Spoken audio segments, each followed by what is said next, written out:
Number 5, Stucco Canute. Number 7, Saru.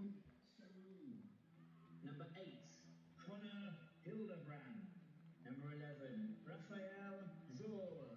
Altitude FC was hoping to avoid another slow start in the men's division, but like 2022, they have yet to start their ascent up the mountain. Rivers' unbeaten start to the season ended at home last weekend, but are a win off the summit in a fixture they won last season. Altitude, Rivers. This is the League One BC featured match.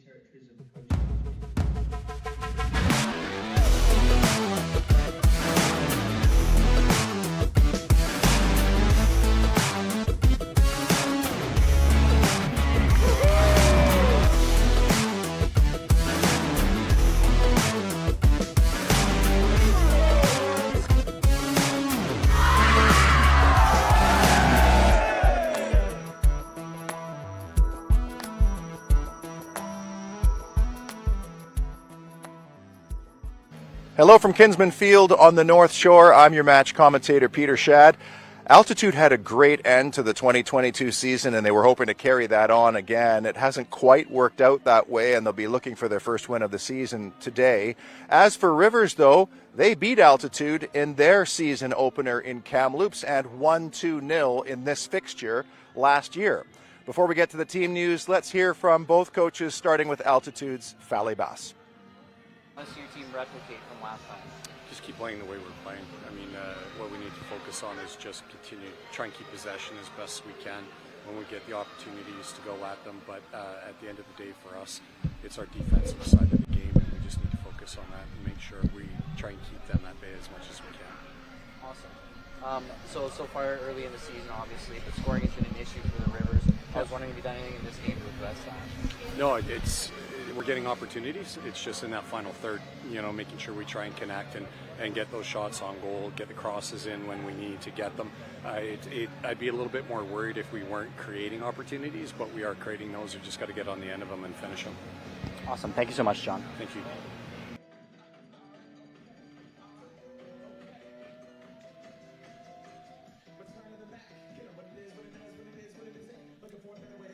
So let's get to the team news, starting with Altitude and Fally Bass with 5 changes from the side that lost 4-2 at the Whitecaps last week, including in goal where Evan Ince makes his first appearance and start on the eve of his 23rd birthday.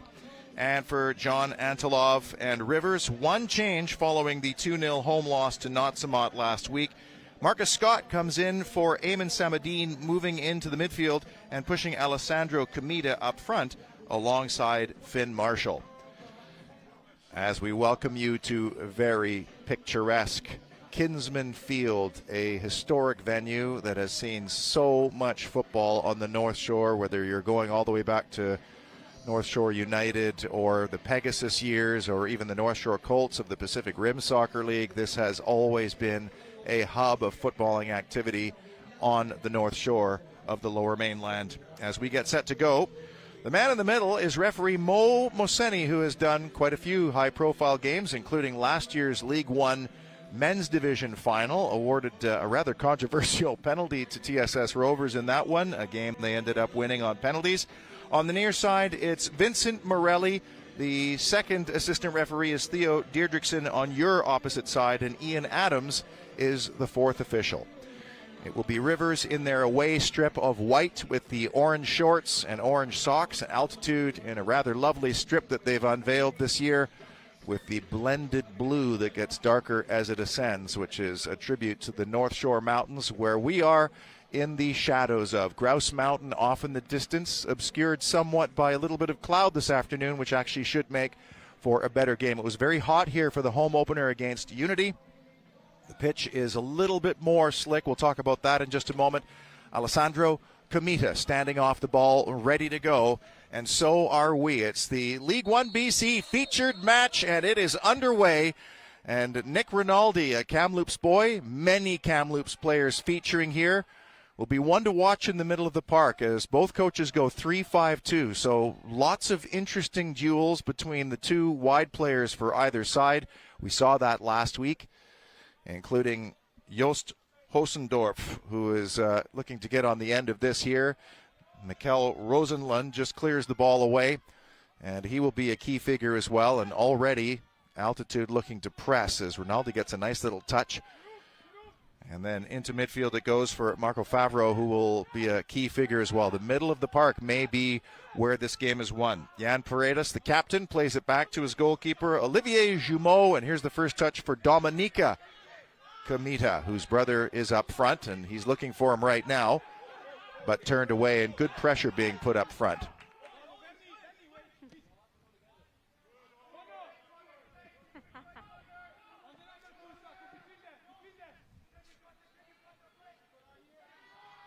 Searching ball, and actually a decent header by Costa Adjic to keep control. Into touch it goes. It's not the biggest pitch in League One BC, about 72 yards wide, and there is a slope, as you could probably see even from the screen. And right now, it's Altitude that's going downhill, if you will. Slight breeze as well, blowing from right to left on your screen, which may help the home side in the early stages. Rinaldi tried to play it square, looking for Kamita. Neat little flick from Sairub, but a good steal there from Finn Marshall. He's going for distance, and there's the first action for Evan Ince, a North Vancouver boy who celebrates birthday number 23 tomorrow. And out of the back they come. Looking up front for a big target in Sako Konate. That's one to watch too. Paredes and Konate coming together. George, Raphael. And back it goes again to Int. Savani looking for Shavula. And Shavula and this man, Domenico Kamita, they'll come together once or twice in this game, and that's good work up front. Picked up by Konate. Good support by Sairub. On he goes. Can he get to the byline? Can he get the service right? To the byline he goes. Cuts around the corner. It did take a touch off the attacking player last, the Iraqi-born Sairub. One-time Coquitlam Metro Ford youth player. And a chance for Olivier Jumeau to get this ball in play. Rosenlund, who's from a town called Nevo, Denmark. And then the German, Hossendorf. Up the line it goes, but in touch. Crowd filling in here at Kinsmen. They've always had good attendance. This has certainly become a community asset as Sairub again looking through, and was it onside? It's a good save. The flag stayed down, and it's off and out for a corner. But that was a chance for Sako Konate, the American who grew up in Paris, 6'6" target up front.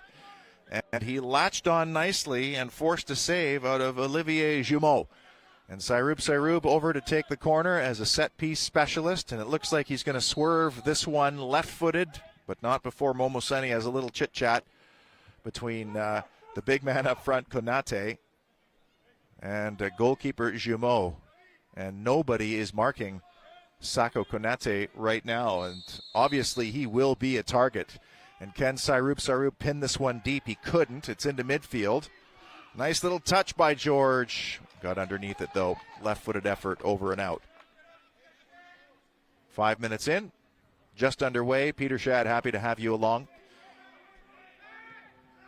And Nick Rinaldi, easy to pick out with the flowing Jonathan, I beg your pardon. Nick's the dad who's instrumental in bringing Rivers to life. But Jonathan, I beg your pardon. Although his dad would love the hair, that's for sure. Who wouldn't? Rosenlund.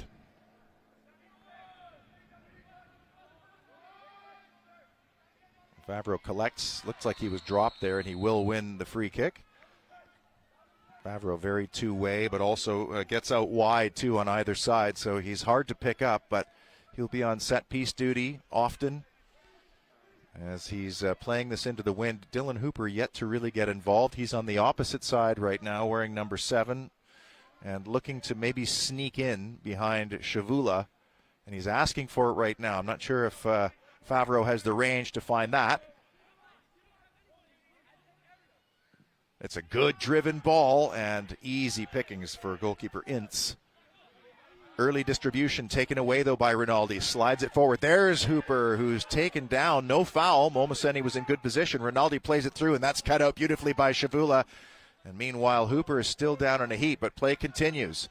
It's a ball played into Kamita and smashed away into the ravine behind us, and now a chance for treatment as Hooper was fouled. Looked like a foul from this angle. Hard to tell. The referee a lot closer than we were, but no foul. Let's check in with our sideline reporter, Liam Higgs, who's standing by to talk about the pitch. Liam.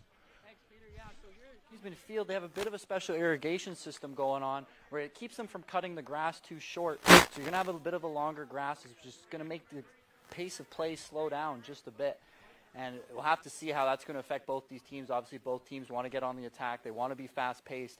But with this irrigation system and the long grass, it's going to make that ball slow down and die in some spots on the pitch. Good stuff, Liam, and you're right. You saw it in the Unity game especially. The ball got stuck under the feet, especially when it's dry here. There's no shortage of rain on the North Shore at times, but when it gets sunny and when it dries out, it's hard to play fast, and both these teams want to play fast, especially Fally, who wants to keep the ball on the floor, and he wants to control the game, and then when the opportunity presents itself, then he wants his team to accelerate quickly and try to test the back three as these two teams shape up so similarly.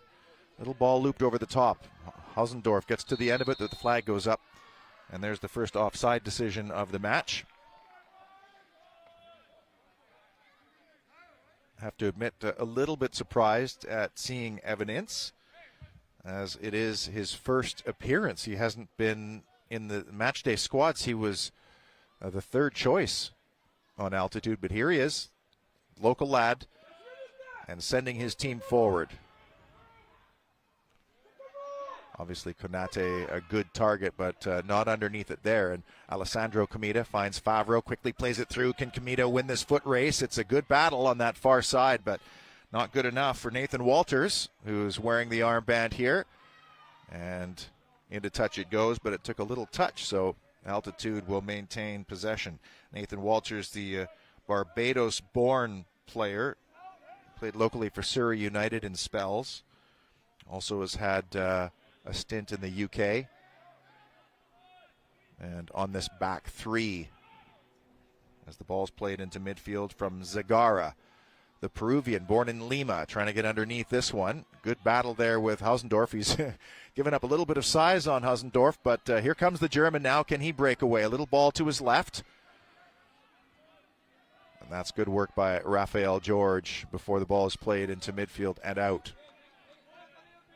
Really interesting assortment of players on both sides. The philosophy is similar too. Both managers, John Antilov and Falibas, they want to play young kids, and they love seeing kids progress through, and that's the point of the league. But they've also opened their doors to some internationals who maybe weren't getting opportunities in their own countries, and they wanted to either study or just have a new experience overseas.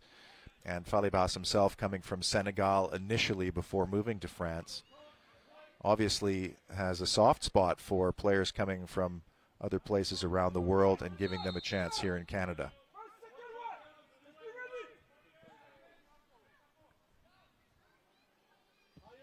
Ince again looking long. Konate trying to get underneath this little flick. Nicely done.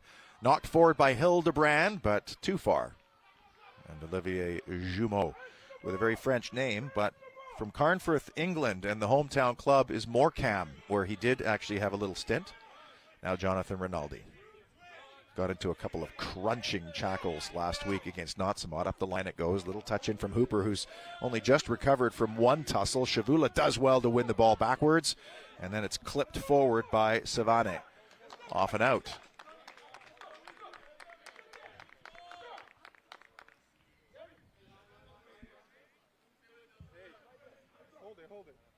Wiz Shavula here is a good example of somebody who's come from elsewhere, Malawi born actually, as he comes short. And then did it take its second touch? It did. Rinaldi closing down quickly.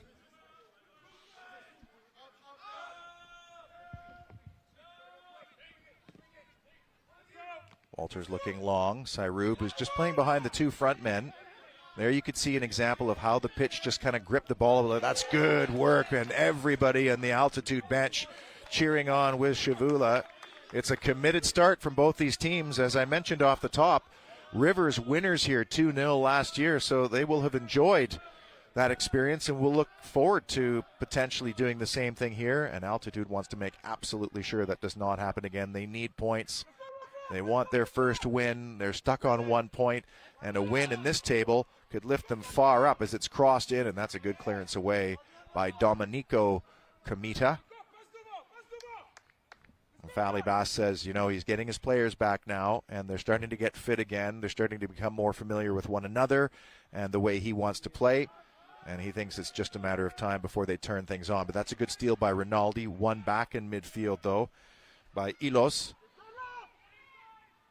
And just on that far side,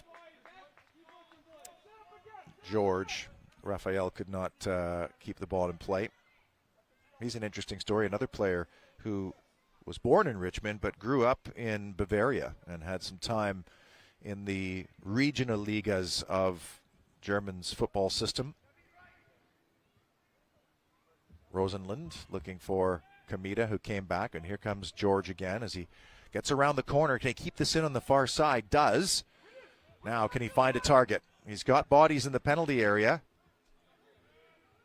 Rivers win it back. Comita early. Marshall. One back. Konate. Oh, does well. Can he get around the corner? Brought down. Penalty. No hesitation whatsoever.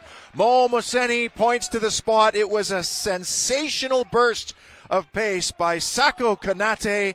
And unfortunately for Domenico Comita, he bit. And the big man went down. And early in this game, just 13 minutes in, Altitude with the chance to take a crucial lead. And it's Sairub who will take the responsibility. Momoseni was not 10 yards away, and there was no hesitation. A penalty and a chance for Altitude to take the lead, which they did at the Whitecaps, only to lose 4-2. They need this one to stick now.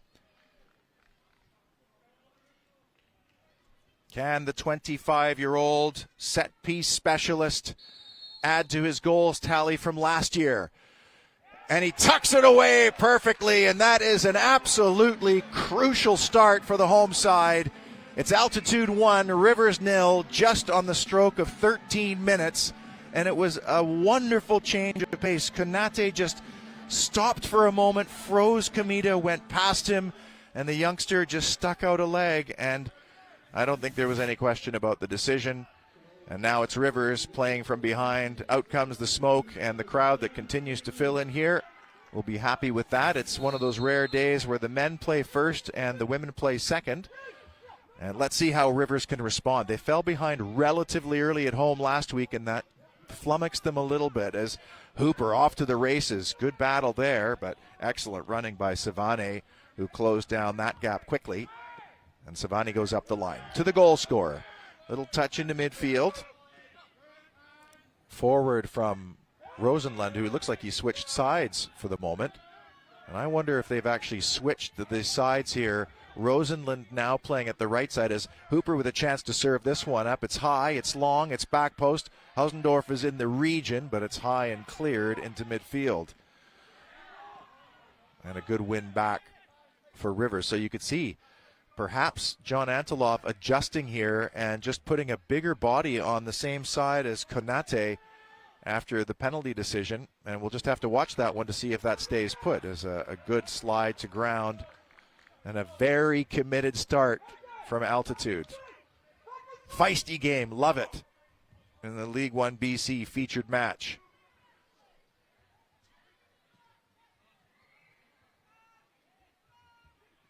That's lovely from Hildebrand. Oh, and he just tried to slide it through to Konate, and that will be a fun foot race to watch. Jan Paredes and Sako Konate. Just a little too long for Hausendorf. Let's check in again with Liam Higgs, who's been eavesdropping between the benches.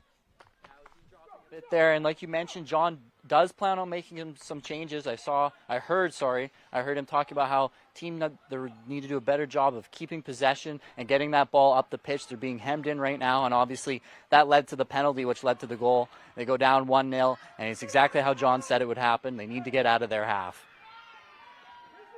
So one little adjustment, and there are players warming up at the other end of the park as Jonathan Rinaldi plays Rosenlund. So he has switched temporarily to the right side of that back three. Now he slips it through, and Dylan Hooper, can he get around the corner? Does get around the corner, keeps it alive. It's a good ball into the area and cleared away. And then Shavula nicely moving it on. Ooh, back into the danger area, but Altitude come away, and it's Sairub again over the top. And Paredes is not going to mess around there, the skipper. It's off and out. The Barcelona, Spain-born captain, but did have some time at Bayer Leverkusen's U19s, even at Blackburn Rovers on trial. Another one of those from League One, drafted by a CPL club, Pacific in this case, Paredes, but just didn't see any time, the 25-year-old. Shavula going long, but there's where Rosenlund is a bit of an advantage over Kamita on the side. And Rinaldi again looking to play it in, and it's off the shoulder of Marshall, and then he's dropped. There's a bit of a size mismatch there. No prisoners taken by Ismail Savani from Abidjan, Cote d'Ivoire. So again, another player who has come from overseas and looked for opportunities in Canada, and Falibas only too happy to accommodate. Dylan Hooper presiding over this.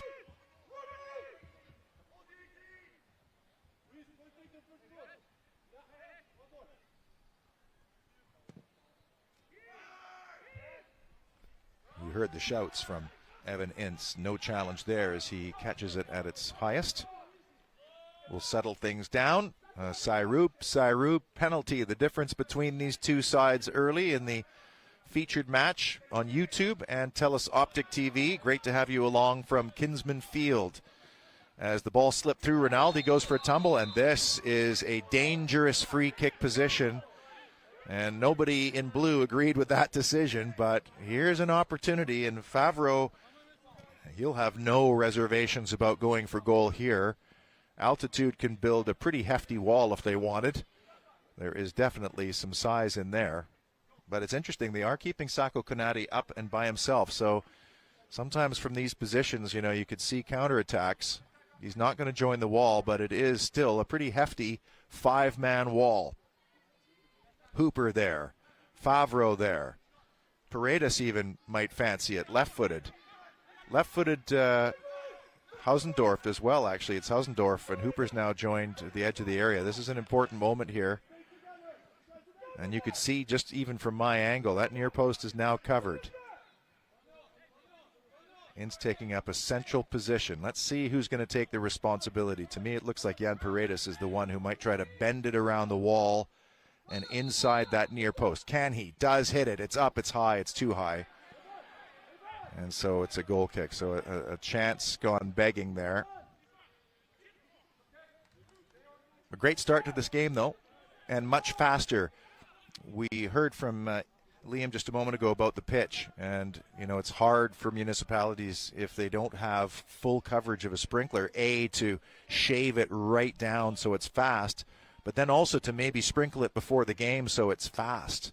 But the fact that we have cloud cover and the fact that it's not hot, the pitch looks like it's playing a little bit faster than it did for Unity's home opener. That's one of the things that, you know, they always have to weigh up here at Altitude. It's a club that cares a lot about detail, and you could see they've done such a great job of branding themselves, and to be at the foot of Grouse Mountain when your team's name is Altitude doesn't hurt either. It's a good committed challenge there by Hooper, but straight in touch, and they've brought it all together and done a really fine job of bringing semi-professional football to the North Shore, and let's hope it stays here for a long, long time. Nice turn by Hildebrand. Incredible to think that he is already, the Langley boy, 26 years of age. That's quite shocking, and a player that's been all around, and that's a good steal. And away goes Konate. Does he have support now? Well, he's beaten Kamita once from that position. It's cut back, but over the head of Hildebrand. Shavula in a great foot race with Hooper. They tangle legs, no foul, and I think that was the right decision, frankly. It was just coming together. Savani switches play.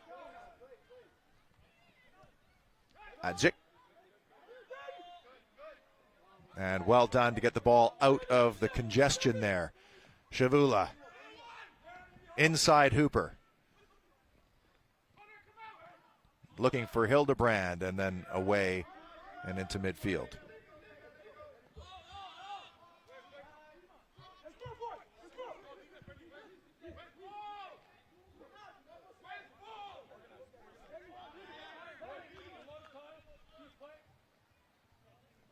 Elos will leave this one for Shavula.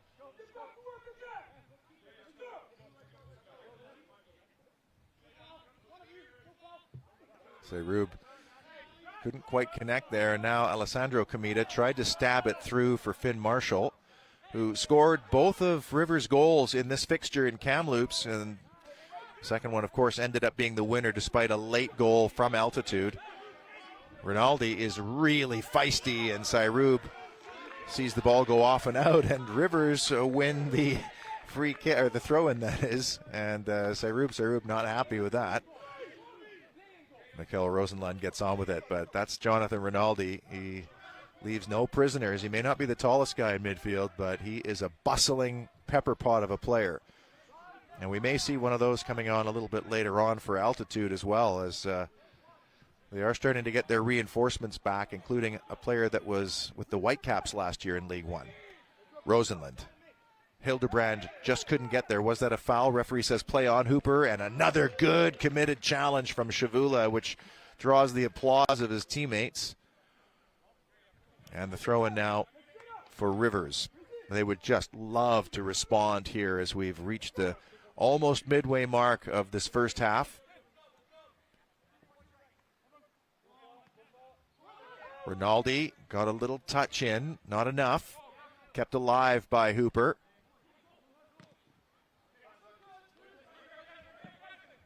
And into Rivers' bench.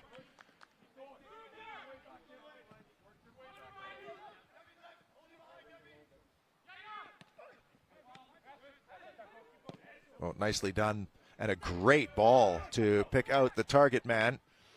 And he's done well to carry on, but called for the foul, and again, howls of protest from the altitude bench. How about that ball, though, from Ismail Savani? He absolutely lasered it along the deck, right to the feet of the target man, Konate. It's played across to the back post. Hausendorf will try to chase this one down. Does. Neatly back it goes. And a one-hopper. That's easy for Ince, who hasn't been troubled through 24 minutes.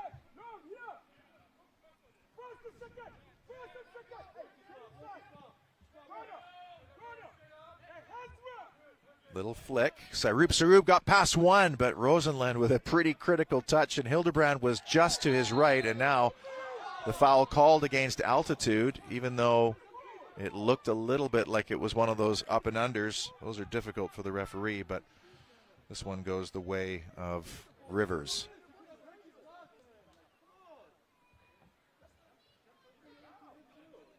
And the player down is going to need treatment here. I didn't catch who the number was. I think he went fairly for the ball, and it just was one of those ones where, you know, he came down hard because, oh, was Costa Adjic? Or was it Elos? No, it's Bernardo Elos who's down. I didn't think it was a foul either way.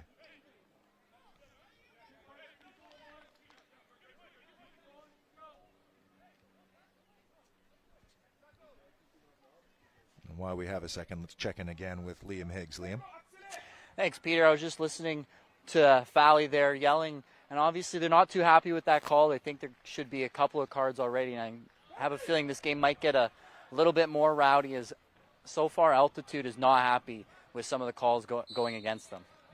Yeah, despite having the lead, and on a smaller pitch slightly with a very committed team that's desperate for a win to climb up the table a little bit, I think we're going to see that level of intensity. And Fally's an intense guy himself, a player in his past who then went into coaching and has taken badges in England and was invited with a couple of opportunities to travel abroad and take that coaching and start an academy like the one that he started here. And he liked the weather here, and that's what he decided to land on here in Lower Mainland. I'm pretty sure his first training session when he got here was probably in the rain. It does rain a fair bit here on the North Shore as the ball is neatly flicked over the top, but a little bit too far for George. Nice turn by Sarub. Switches play looking for Shavula. And that's away from Hooper. And now away goes Finn Marshall. Closed down by Hooper.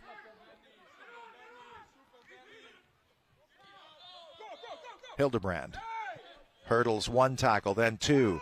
Got around the corner on Favreau and will win the free kick. And a little push in the back. And I think that Moseni wanted to see if Hildebrand could carry on a little further and play an advantage there. But he's given the free kick, and this is a nice position. And no shock to see the goal scorer and the penalty converter. Sarub step over to take this. And some arguments on the exact placement of this free kick. But just look in that penalty area and look at the potential targets to aim for. Nathan Walters, who stands at a good 6'3" at least. You've got Konate. They say he's 6'6", and then Ishmael Savani, who's also a well plus 6-footer. Can he get the delivery right here? Didn't beat the first man, and he'll be disappointed by that as it's whipped into midfield.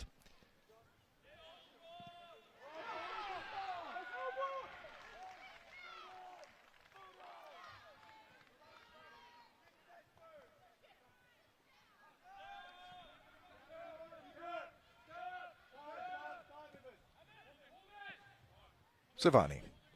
Shavula shows short, but he's going long again. And that header backwards had to be just right. And Jumeau only happy to collect.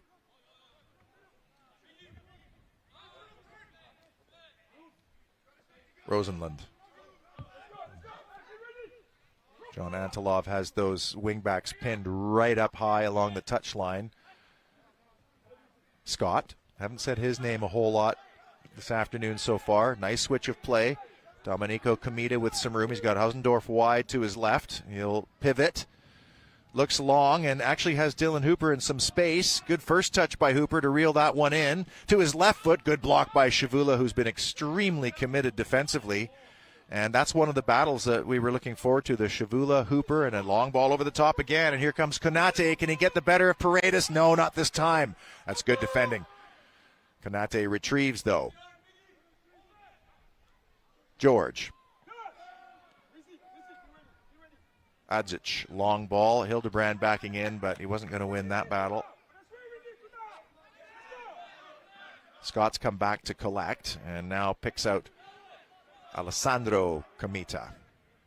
Favreau. Domenico.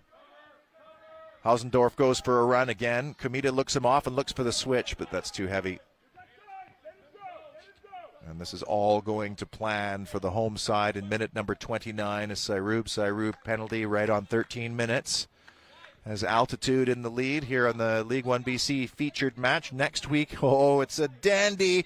It was probably one of the best games of the season last year. Lucky enough to just happen to go. But Rovers at Whitecaps from Ken Woods Field. In both male and female games, it was cracking football, intense. And it was a turning point, I think, for the Rovers on their quest to get into the playoffs and to go to the finals. A nice turn by Alessandro Comita, who's playing a little bit higher, but he's been dropping deep. Finn Marshall seems like an isolated character right now as Hausendorf tries to battle with Raphael George. Can he get around the corner? Does. Switches to his right foot. Needs the delivery here. I think he wanted to go left foot. Comita. Neatly done. And now Rosenlund has some room to work. He's going to send it long, but that is a waste from the Dane, and he looks to the heavens. He had players loading up at that back post, and they just haven't gotten the delivery right yet at that back post, right in the front third, really. And it is It's Finn Marshall who's playing up front, the Calgarian. And Alessandro Comita, who played as a 10 last week, is just playing a little bit higher up the field with Marcus Scott playing in midfield. And just so far, they haven't managed to get their back-to-goal play right. And Konate is breaking through again. Konate! That's a big save! What a stop by Jumeau, and what a burst of pace. Hildebrand tries to carry on, and Paredes escapes and manages to get it through. Now can the counter get on? It's Marshall. He's got Hooper to his right. Away goes Hooper. Can he get the support in the box? Dylan Hooper to the byline. Can he get to his left foot? Does. Whipped in back post and over the head of Comita. Oh, it's been cracking. 30 seconds here, one end to the other. Konate denied by a fantastic save from Olivier Jumeau. And then at the other end, the counterattack was on. Hooper with a pinpoint ball, but just could not pick out Alessandro Comita, who was breaking towards goal. Cracking game. These two teams have always had competitive matches. Well, they were the first game together last year at Kamloops. Finished 1-1. Rivers equalizing on a penalty. Remember that the women's division game is coming up next. And Rivers will have a score to settle as they were beaten in their home opener by Altitude, then the visitors. Hooper. Shavula putting him under pressure. Hooper does well to turn the corner. Marshall holds up nicely. Scott into midfield it goes, but that was stolen away by Adzic, the campaigner. What an athlete he's been throughout his career. Born in Belgrade, but raised in Burnaby. And a decorated athlete, boy. Another Coquitlam Metro Ford alum. And Simon Fraser, but, an academic athlete of the year, a 3-time high school athlete of the year, Costa Adzic. Hildebrand got the flick. Konate with the touch. Here's George breaking down, but Comita did well, and he had to get that right. As we've reached the 33rd minute of an enthralling encounter here at Kinsmen Field on just the perfect day. Not too hot, cloud cover. Good for our cameras, by the way. Good for the crew, because last week it was a cooker in Kamloops. That's a nice cut. Can the cross come in? Down goes George. No foul. I beg your pardon. That was Elos, I think, who went down there. Adzic steps up. Keeps it going. This is Rodriguez Zagara, his cross into the box, and it's a foul. Haven't said David Rodriguez Zagara's name a whole lot, the Peruvian. But lots of expectations from the 22-year-old, and a couple of eyeballs from the CPL looking to see if he was ready to make that jump, and that is the whole point of this league, to be in the shop window for that next level up. And you do wonder if there are players on this field who are ready to make that jump, especially some of the younger ones. And, of course, these teams required to play players that are younger, 18, 19 years of age. That's a good turn, and a nice ball played wide by Favreau. Here comes Dylan Hooper. Right-footed ball. Fizzed into the near post. Marshall was there, but again, Savani has been everywhere. Now can Altitude counter. It's a high-tempo game. Everybody's eager to get forward in a hurry. Nice ball wide for Sarub.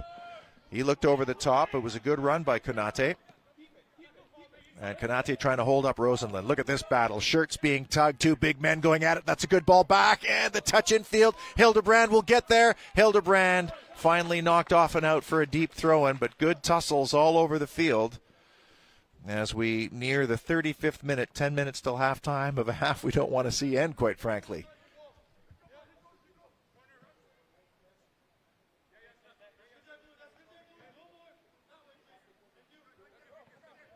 By the way, a very comfortable 20 degrees in North Vancouver with this slight breeze, so it's perfect for the players. Shavula, Sarub, right back again.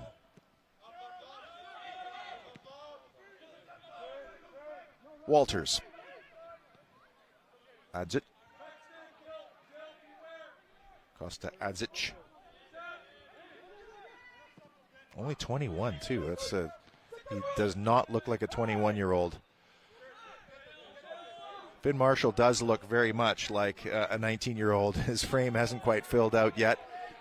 And he's having a tough time trying to navigate these this back three of Altitude, which is an imposing back three, that's for sure. Walters playing in the middle of the back with Savani. Shavula up the line, but Hooper stepped in the way.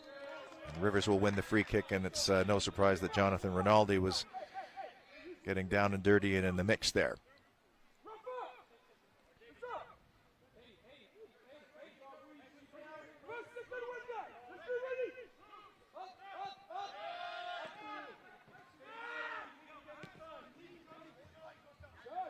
Hooper's touch just let him down a little bit there.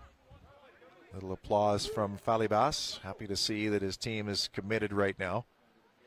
They know the importance of this. It's such a good men's division this season with top to bottom, not a big spread.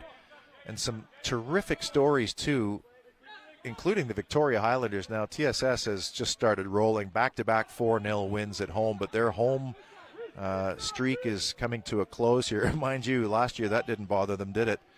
They were very, very good in terms of away travel, as we check in once again with our sideline reporter, Liam Higgs. Thanks, Peter. And like you said, a really high-tempo game here so far. I was just overheard John really trying to make sure that the Rivers are being effective on that counterattack, and he's really stressing the importance of that counterattack, trying to catch these wingbacks of Altitude out of position. Yeah, and with the two wide players, I mean, that's where the joy is going to come from. And those battles out wide, wingback and wingback, there is that space to attack in the back three, but they just haven't managed to do it yet. There was the one where Hooper made the cross, but he just couldn't find Alessandro Comita. And every ball like this is a chance for Konate to do that, to win it in the air. The American who played for Sporting International in Seattle, but was born in New York and actually raised in Manhattan, which I can imagine would have been something else for a kid. What a city, obviously. Jumeau, Paredes.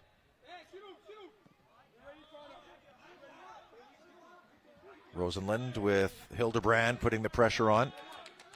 Favreau again switching from side to side and overloading on this side now as they try to get something going. Ilos, the Brazilian, born in Sao Paulo. Now the ball breaks for Scott. Can he pick out his man Hausendorf? He can. Joost Hausendorf, left-footed ball, good-looking one, half clear, danger not over. Following up, Marquez, make that Favreau. Right-footed ball and in towards Finn Marshall. Hausendorf again will get another bite at this one. Hausendorf to the outside. Can he get his cross right? It took a little touch and again away from Ishmael Savani, who has been superb defending and is impossible to beat in a duel. And now it's Sarub coming the other way. Nice move. Now what can he do? He's got Connor Hildebrand to his right. And he just holds off as Scott did a good job of slowing that attack down. And now Rafael George. And back to Zagara, who has to be on his best behavior here. He's on a yellow card warning. One more, and he's going to miss the game. That's a fantastic ball across. And can he keep it alive? He can't. Konate, he was just stuck in between. Do I head it? Do I reel it in? It was just inches away from either. And a yellow card issued here. I didn't see to who, but Mr. Moseni let play continue. And I missed who was booked here, but you see. Well, Sarub was booked, and I'm not sure for what. It just happened behind the play, and my eyes were locked on that ball you just saw played over the top, and it was he just didn't know, do I lunge and dive for the header and try to get it, or do I reel it in? But I'm telling you, Sako Konate has been a handful up front. And I think Falibas is starting to find his formula here a little bit. Scott, Rosenlund, big 5 minutes coming up here. Altitude absolutely does not want to concede anything. A little flick backwards, and that takes it away from Marshall. And I would imagine that if Altitude could, they would more than love to double their lead here. And they've had that kind of intensity all afternoon so far. Long way to go, though. Shavula and Hooper. They'll come together more than once this afternoon. Love to see it. Back it goes from Ilos. And then Savani into the channel for Connor Hildebrand to chase Paredes. Back to his goalkeeper, no problems. Oh, but Hildebrand, you could hear he got a little piece of that.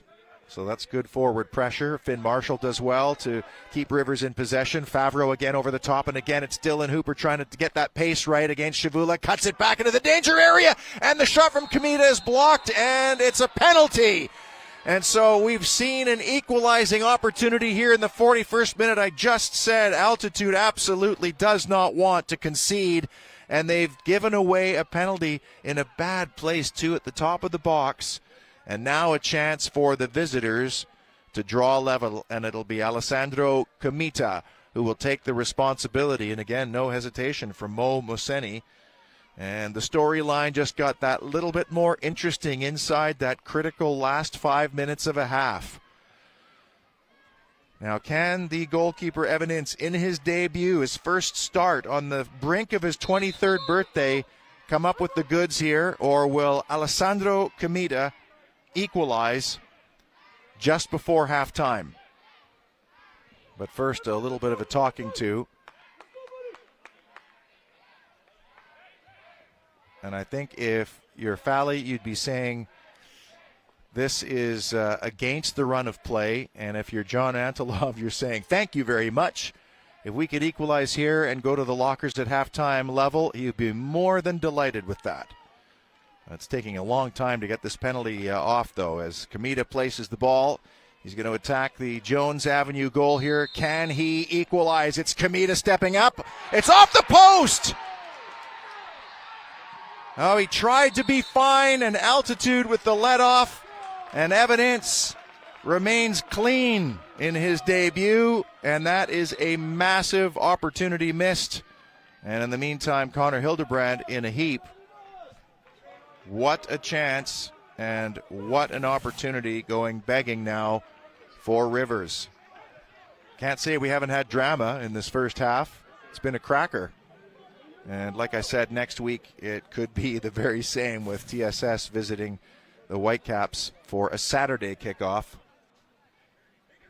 Hildebrand looks like he'll be okay.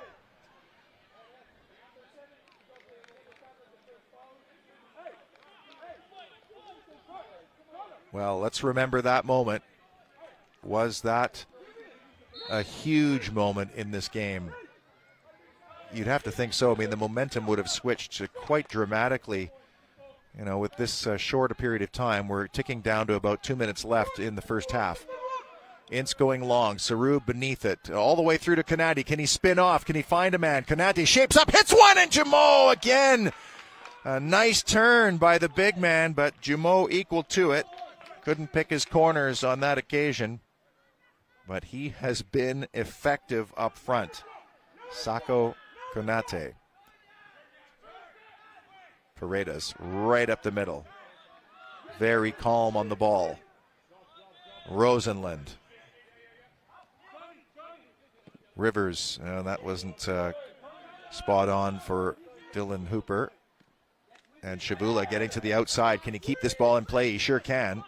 Shavula one-on-one with Rosenlund, and a late chance for Sarub to serve up another set-piece opportunity here right in front of us.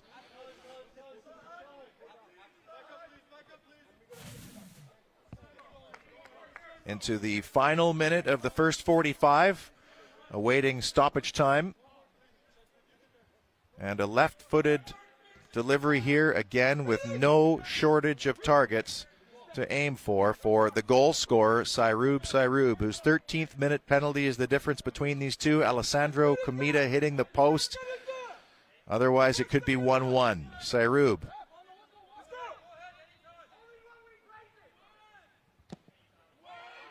Konate first there, but just couldn't get it right.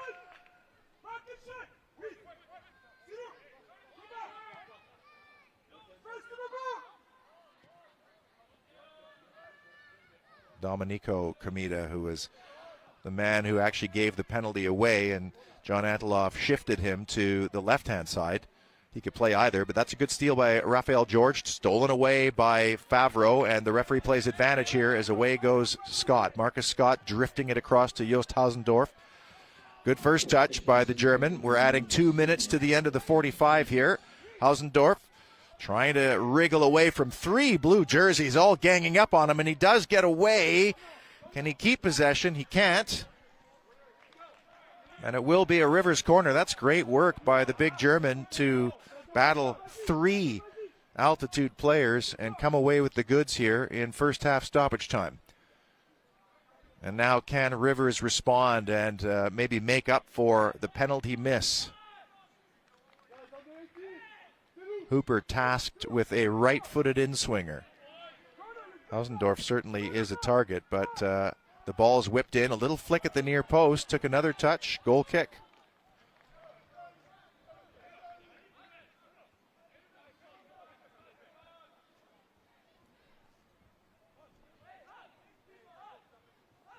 No rush here now for evidence. He'll happily tick some time off the clock. Make sure that Altitude go to the locker room with the lead. And what promises to be a very interesting second half with no shortage of substitution options. Konate again winning that battle back to goal. He's annoyed with himself or the fact that he wasn't given a foul there. It is a feisty affair. Rinaldi. Kamita, who would love to make up for the penalty miss, trying to get to the outside. Nice little layoff. Hausendorff into the box. Helped on from Marshall. Hooper. Overlapping is Favreau. Right-footed delivery, back post. Nobody there. Top of the box. Half hit, and a good little turn, actually, by Scott, who did a sidewinder half volley, but just couldn't connect properly. It's another goal kick, but you see that Rivers has certainly picked things up here a little bit. And it's funny how a penalty miss does that sometimes. Happened to Aston Villa at Liverpool yesterday. Ollie Watkins goes wide. Villa scores right after. And it was as if the team rallied a little bit. And Rivers certainly has not lost the competition in their game. But they will have to go to halftime trailing by 1-0 after a Serub penalty, which he dispatched cleanly. A very competitive affair. Great spirit to the game. I think fairly contested, but 2 teams that are desperate to keep going. In fact, if Rivers were to win this game, they would be challenging for the top of the table on 7 points. And for Altitude, they just want to try to climb the summit, as they say. And 3 points would certainly help them get a little bit closer. Just awaiting to talk to somebody at halftime, and I think it might be Serub, who's going to come over and chat with our Liam Higgs in just a moment. But very entertaining first half. No shortage of events, and it was added with the halftime, just before halftime penalty. I'm not sure if we're going to get our halftime interview. So let's just take a pause for a second here. You're watching the League One BC featured match with a score through 45 minutes. Altitude 1, Rivers 0. You're watching it on YouTube and TELUS Optic TV.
League One BC was built to provide opportunity for everyone involved with the game in our province.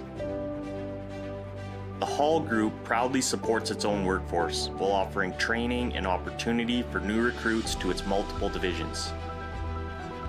A partnership that provides people with the tools they need, both on the field of play and in the field. Hall, together we rise as one.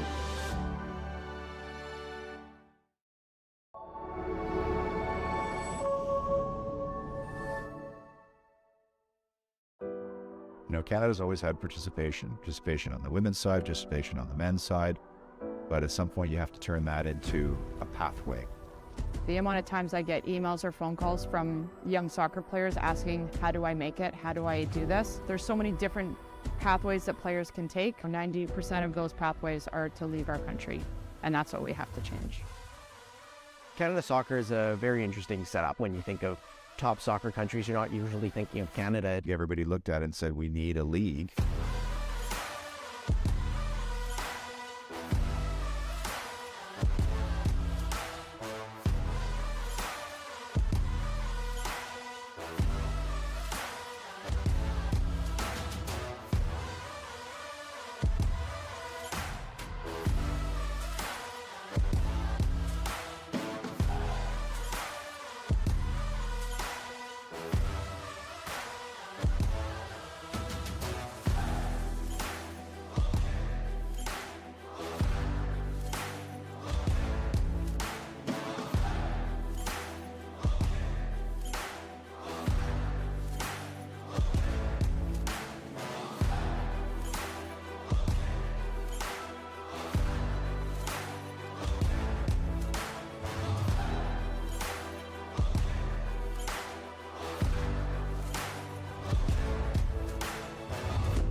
League One BC is a critical new level of play that supports soccer's infrastructure in the province. The Hall Group was built on infrastructure projects in British Columbia. This premier partnership between two built-in BC groups promotes the highest standards for people and their growth, while building communities in our province both on the field and in the field. Hall, together we rise as one.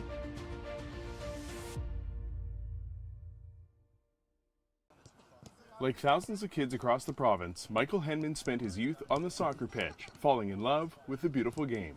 I first met him probably when he was, 10, 11, 12, something like that. And he was, your average kid that age, just loved the game. And, you couldn't take a ball off his feet and had a smile on his face all the time. It's kind of all I know. Most of my life is prioritized around soccer. So it's something I enjoy doing, and why not try to have a career around something like that? But by the time he reached high school in the Victoria Highlanders U21 program, an emerging battle with anxiety began to impact his game. For a while, I was pretty scared to play soccer, which is weird, having it be something that if I have a lot of schoolwork or girl issues, I use soccer to kind of get away from that, and it's just it turned into something I was scared of. So my life kind of turned upside down for a bit. He was injured from training or injured from games. It didn't sort of make sense. It was like he was never sort of healthy all the time. And then one day he came up and just sort of opened up, came to me and said what he was feeling, and it was he admitted that he had some real anxiety problems around playing the game. So I had to step away from soccer for around 2 or 3 years. So I wasn't doing anything. I wasn't really leaving the house. I wasn't going to school. Steve was a huge part in that. I stayed in contact with Steve throughout that whole period. I would always text him and say, hey, one day I'm going to come up to UNBC, and then, and he stayed in contact with me, and eventually I got the courage, and working with therapists and my family, and I finally was able to go up there and play soccer there. A return to the game that reached new levels last season when Henman paced the country with 19 goals, earning top conference honors. The native of Victoria notches #1 on the season as his teammates celebrate. You've been chosen as this year's Canada West Male Soccer Player of the Year. Congratulations, buddy! It definitely wasn't a switch that was like, oh, I'm fine now, because, you know, I believe to this day, like, it's the type of thing that doesn't leave you, right? He manages very well. And what I'm really proud of him is he asked for help, and he's not ashamed of who he is, and the people around him have embraced who he is, and that's really allowed him to sort of rise to back to where we knew his true potential late in sport. Obviously, it's fun scoring goals and you know, being able to do my job, which is scoring goals. But at the end of the day, I was really happy with my team, and I was more happy with, you know, with my coach Steve getting named U Sports Coach of the Year, which was pretty cool. And while his mental health journey is far from over, Henman says he finally feels back at home in League One with Highlanders FC. I've just kind of been trying to keep going up and up, and you know, obviously days are tough sometimes, and it's hard to get out of bed sometimes, but it's all worth it at the end, because these guys are pretty great. We've got a pretty great group of guys. Really proud of him, for sure, and I think more so really proud not just of his teammates, but he's told me of the stories of people on opposing teams that have reached out to him and spoken to him, and you know, I think it's opening sort of some doors to discuss some serious topics in sport, and I think that's very important. But his true potential as a person is coming out full force now with how he's you know, an advocate for mental health. It was a long journey, but it's something that I, you know, will cherish, because it's made me who I am.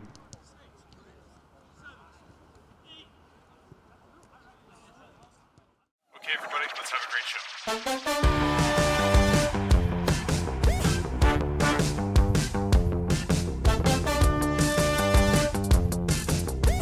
Jesse's gonna throw, look out, Karen Masson, got it. Pickup, pass it there to Jesse King, who scores again! At West Shore Motorsports Park.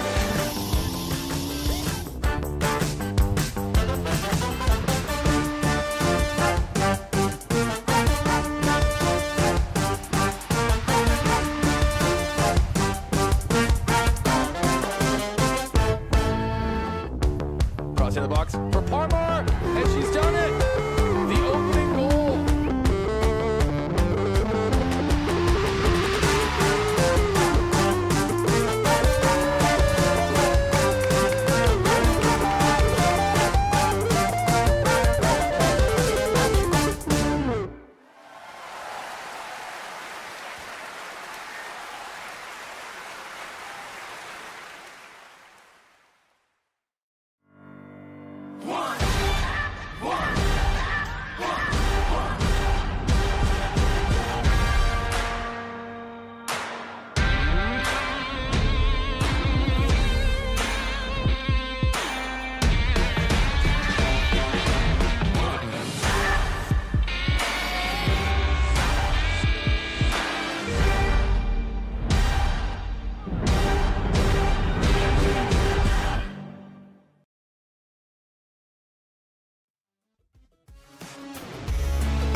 Kinsmen Field for the second half of our featured match. And once again, let's check in with our sideline reporter Liam Higgs and Fally Bass.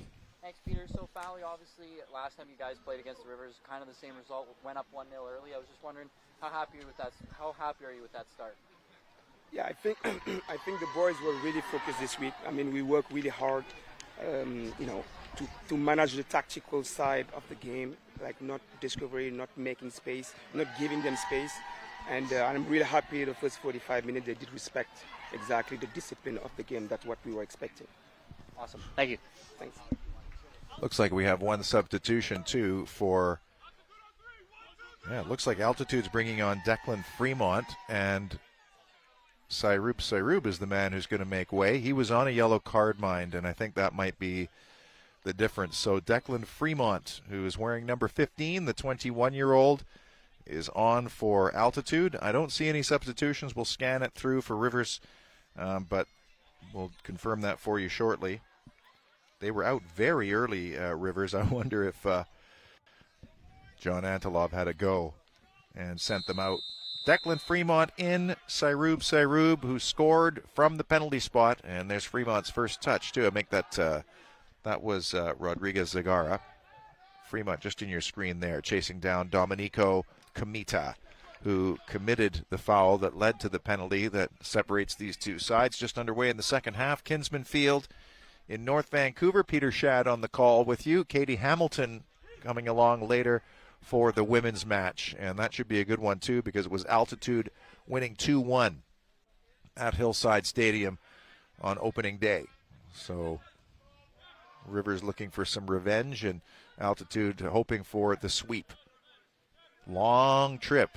The bus left at 5:30 this morning. You know, all that work happening on the Coquihalla and all the repairs, the incredible repairs that are taking place because of the flooding. That has certainly changed the travel plans for the Rivers traveling team here as the ball is knocked into touch.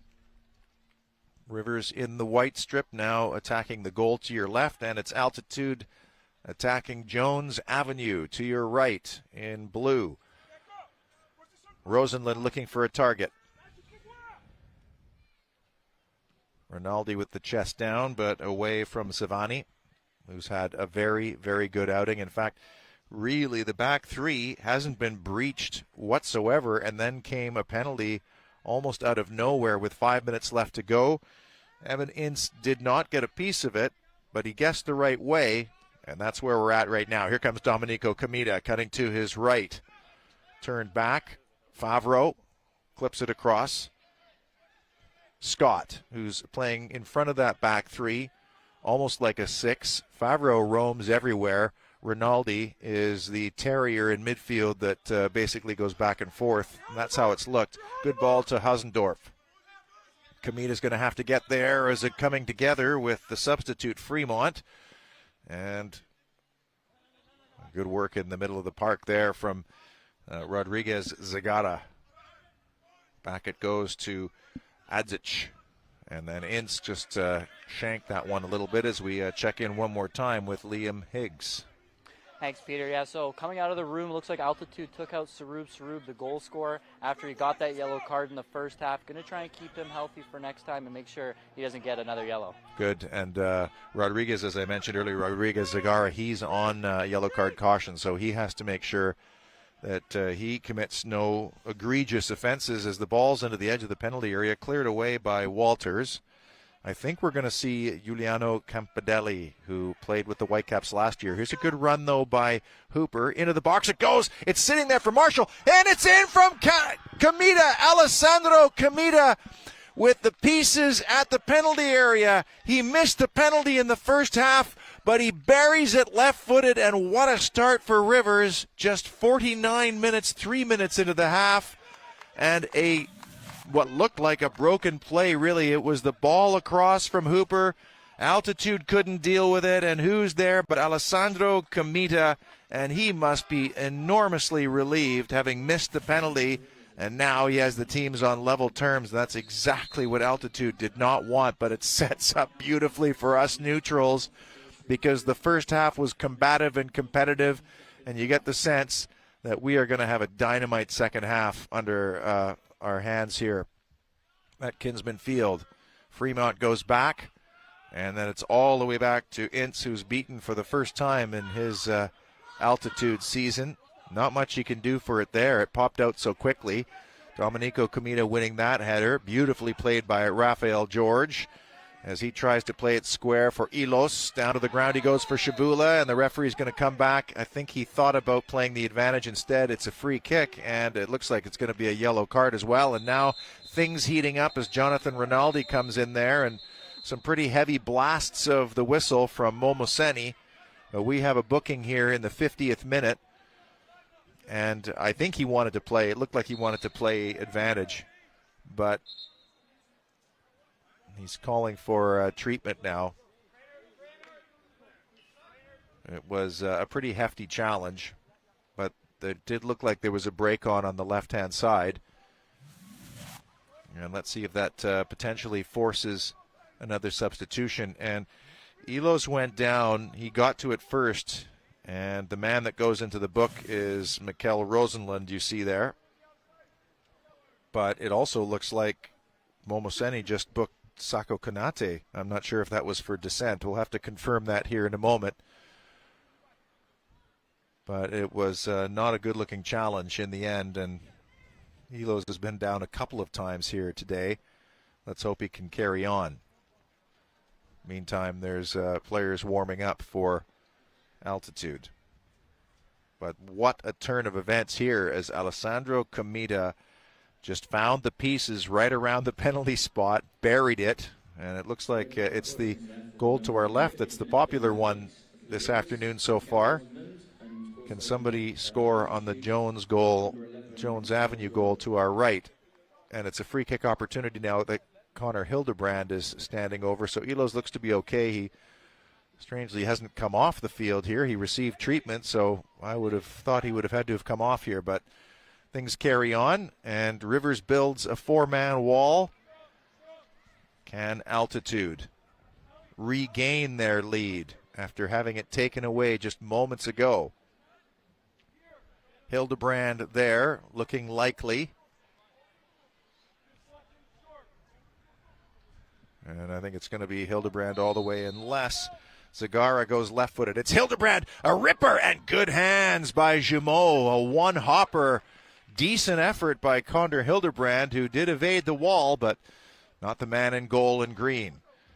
Comita, Favreau. Again, this second half is starting like the first, with intent, with intensity. It's a through ball, and Finn Marshall was away, but cut out neatly.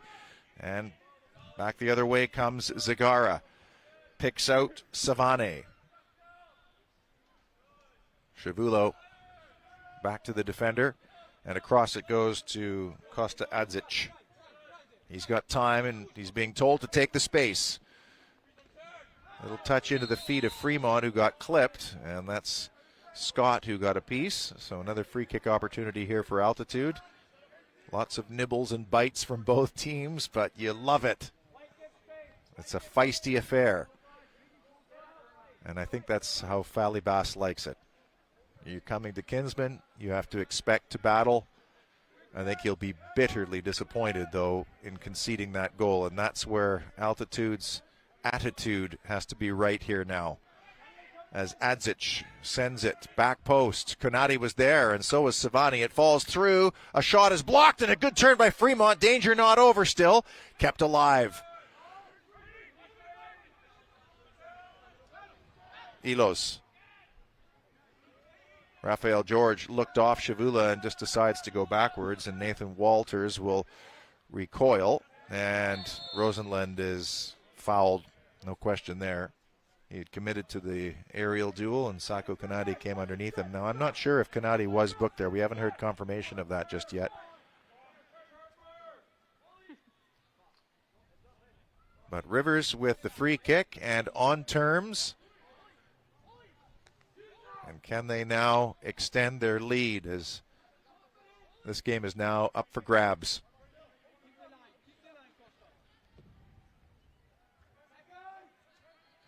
Shavula getting a touch, but it falls through to Comita.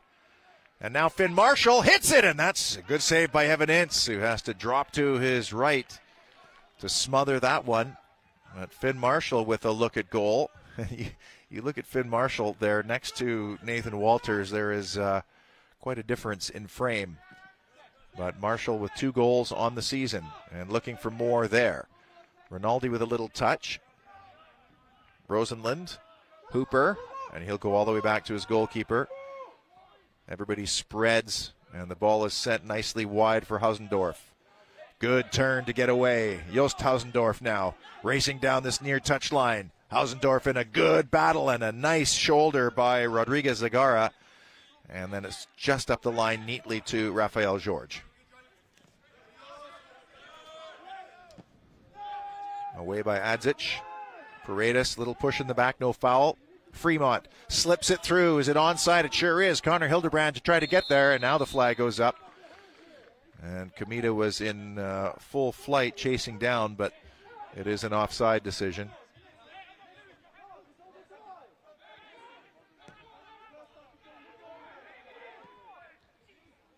As mentioned, Rivers within touching distance of those top places. Altitude with the win would significantly climb up the table.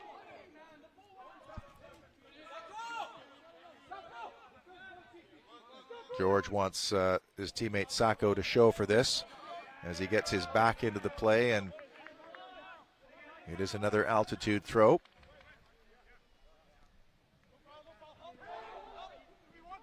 Kamita again having a tough time with Big Sacco. Rivers wins the free kick, and Valley not happy with that, throwing his hat down. Sacco thought actually he was the one who was fouled, but play continues, and Kamita caught. And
Commentator audio. Substitutions for Rivers in the 58th minute.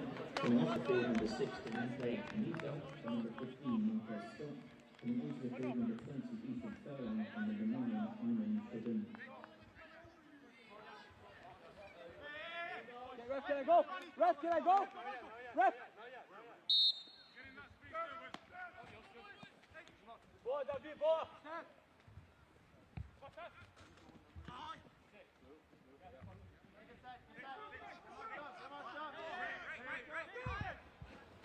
Any luck with commentator right now, or nothing?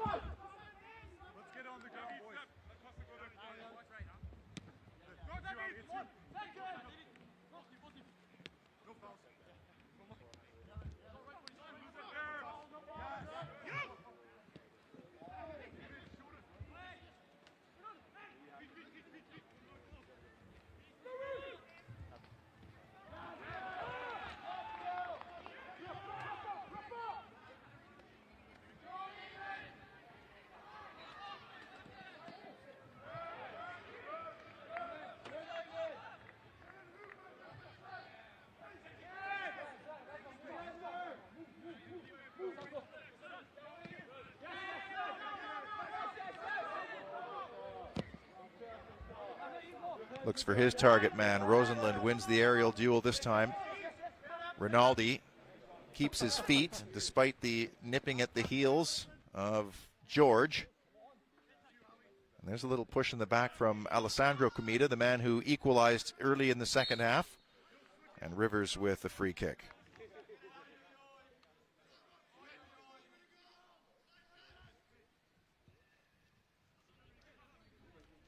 I think Ethan Furlong was the second player to come on, but I didn't see who has come off here.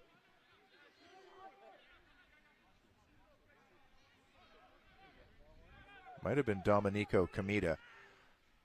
Marcus Scott was definitely the one who came off up front. So I just wonder if Furlong's come on for Comita at right back. And let's check in with our sideline reporter Liam Higgs. Now, obviously, the Rivers made some substitutes there. Big number 5, Amina, coming on. Going to prove that the Rivers are trying to get more aggressive in this game, trying to get back into this one, try and get forward more, get a big body up there up front, and you definitely like to see it. Comita. Hooper breaking away. He's in behind. Dylan Hooper couldn't get around the corner. And Shavula comes away, but suddenly Rivers really looks a threat. And that was a terrific switch and a good break. Away it goes. I don't think there's any chance this game is staying 1-1 somehow. Just the way these two teams are going at it, they are intent to climb the table, both of them. Good win in the air by Rosenlund. Rinaldi switches play for Hausendorf. It took a little touch. Adzic. Raphael George as the sun comes out now at Kinsmen. Zagara. George. Stolen away. Comita. Favreau. Again, Comita. Rinaldi to feet. Samadine.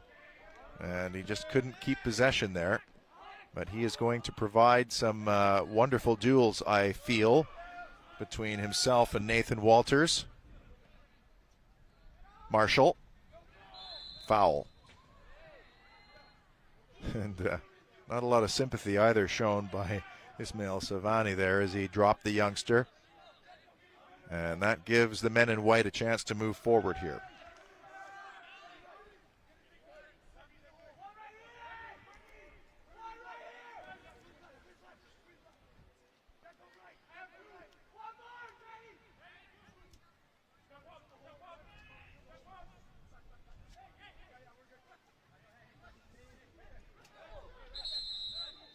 Now the referee wants to have a little chat here as more comings together at the edge of the penalty area.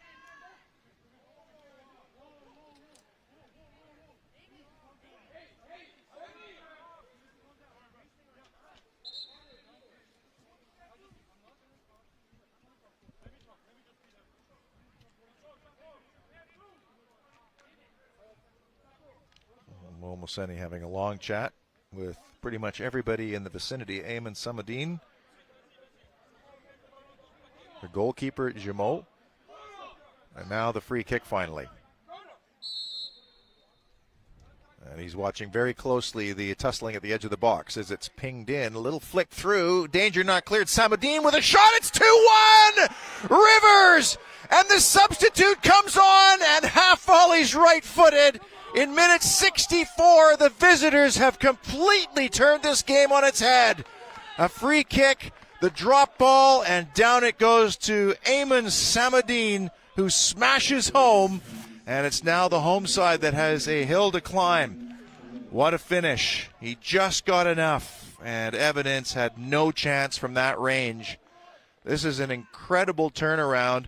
Rivers came out of the halftime team talk really early, like they were standing on the field for a good 2 minutes, which means I think they had an absolute rollicking from John Antelov, and they stood and they chatted as a team. But they've come out here in the second half and they have reversed the scoreline entirely. A long ball across from George. Hildebrand off the chest. Can he settle it? Hildebrand tries one. That's blocked by Rinaldi. And then straight back into the danger area. Rinaldi winning the header there, and it falls to Alessandro Comita, who got things going for Rivers early in the second half. Finn Marshall trying to get around the corner, still going. And that's won back by Zagara. He'll play it back to his goalkeeper. And it won't be a happy 23rd birthday for Evidence tomorrow if his teammates can't find a goal. And all the scoring has been into the goal to our left. Jumeau away. Samudin, he's in behind. He's breaking away. Eamon Samudin, is he going to have a go? He has. It's a save again. It's loose for Marshall and cleared away. And a free kick called as Walters went down hard. But there was another chance for Rivers as Samudin broke away. The angle was a bit tight, and Evidence just kept his team in this game. This is an incredible turnaround right now. And I'm sure that there's some concern to make sure that Nathan Walters is all right, but I don't think he knows what's hit him here in the second half. He and his back line, who looked so steady in the first half and had such a hold on this game. But whatever adjustments John Antilov has made in this second half have worked.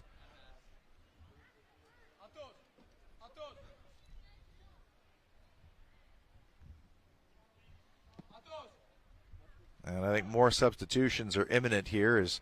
That's a good win in the air by Sako Konate, who really hasn't had a whole lot to do here in the second half yet. And that's a foul by Hooper. And so now Altitude from a set piece can try to get back on level terms here. We're in the 66th minute. And it's Altitude 1 and Rivers 0. And a loss here would keep Altitude rooted at the bottom of the table. And that's not what many people expected after the way they finished last year and the core of the group still together. So can they load up the edge of this penalty area? Can they get something over the top? It's a driven ball, and that's easily away. Not a good delivery from Zagara, it has to be said, as the 22-year-old just could not find a target. And it's a triple change coming while the cavalry is arriving here. And one of those players is one that I mentioned earlier. Giuliano Campidelli is going to come on and make his Altitude debut.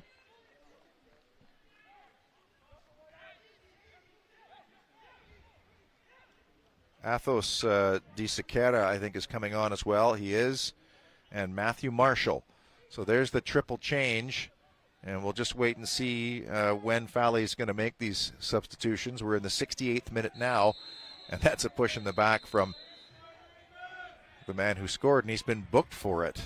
And he's shocked here. 68th minute. I mean, that is a very harsh yellow card for a push in the back, and he can't believe it himself. But 67 minutes in, and the second half substitute, and the goal scorer is now in the referee's book. And I have to tell you, Giuliano Campidelli last year, who played for the Whitecaps, was another player almost in the Jonathan Rinaldi mode that was a pepper pot for that team, as we once more check in with our sideline reporter Liam Higgs. Thanks, Peter. Like you said, Giuliano Campidelli and the triple threat are coming on right now, and I think that's coming out because the Altitude trying to get back into this game, trying to get some offense forward. Athos, obviously, last time out, scored 2 goals. Like to see him do that again, obviously, if you're Altitude. So I think that's why these three are coming on, trying to get some forwards up front and try and get some offense going. Well, Campidelli was so good in just buzzing around and being a nuisance, but also good delivery from wide. It's going to be interesting to see who's replaced here. And it's funny, in the second half, Sako Konate just has not had the service up front. He hasn't had any real looks at goal. And I think that in order for Altitude to get back in the game, they've got to find a way to get him the ball again and just play off of him. And that's our director, Scott, making a fantastic play. And now here come the substitutes. You'd think Scott was a goalkeeper the way he stopped that from going into our tent there a moment ago. So here come the substitutions. One of them is for sure Connor Hildebrand is off. Raphael George is off, and Savani is off as well.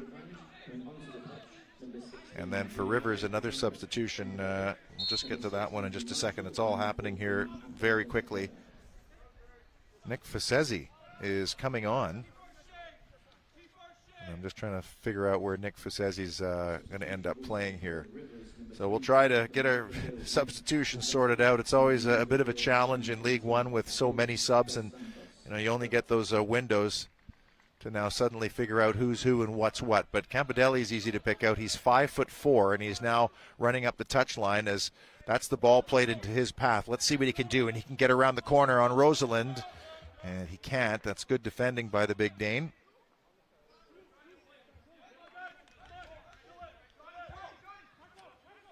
Matthew Marshall is playing on the right side of defense, the North Vancouver boy.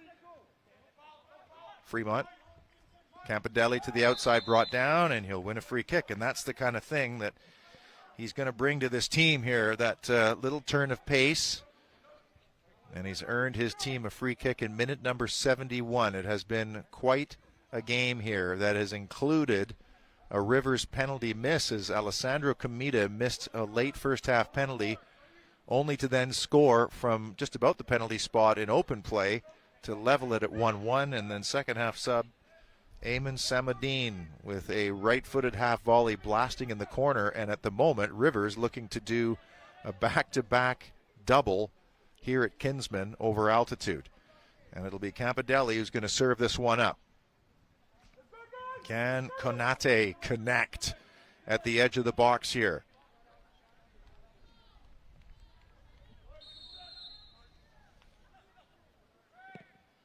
Decent ball from Campodelli, headed backwards. Danger not over. Konate was there, and he just could not get the connection he wanted, but you saw how he won that duel rather easily. And in the end, goalkeeper Olivier Jumeau wound up with it. Furlong. Over the top. That's Facezi, I think, who's now on that right-hand side.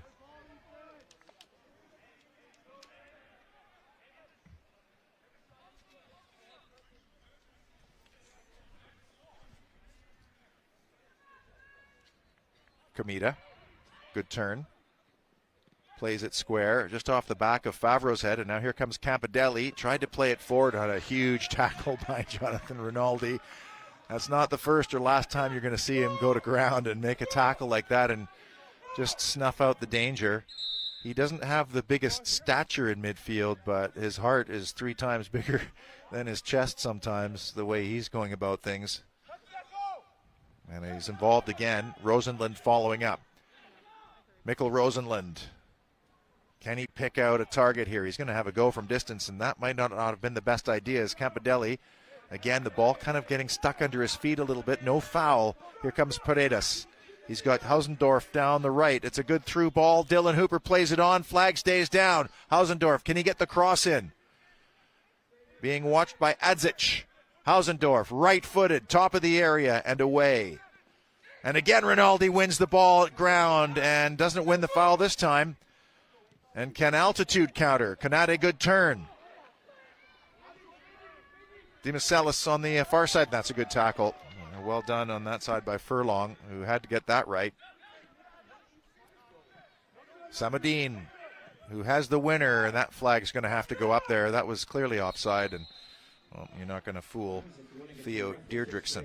We have the draw for the Kirk's Cafe case for the first game.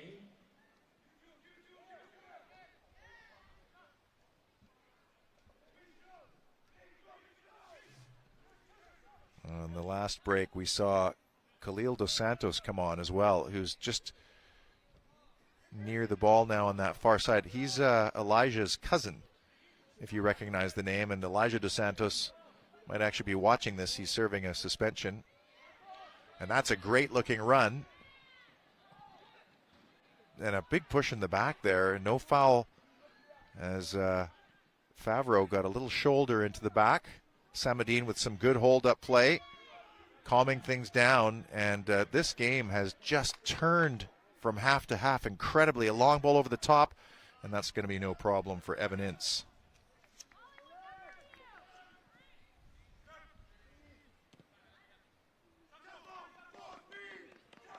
And I think what's happened here is that Dylan Hooper has moved up front, so he's replaced Marshall. And Khalil Dos Santos is now playing on his side of the park. So that's how they've lined up. Hooper moves up front. Dos Santos is playing on the wide right side, so he's that right wing back. And that's how John Antelov has moved things around a little bit here.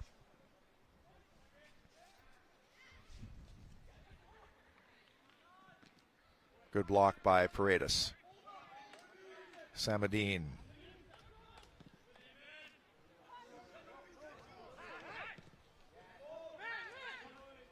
Hooper.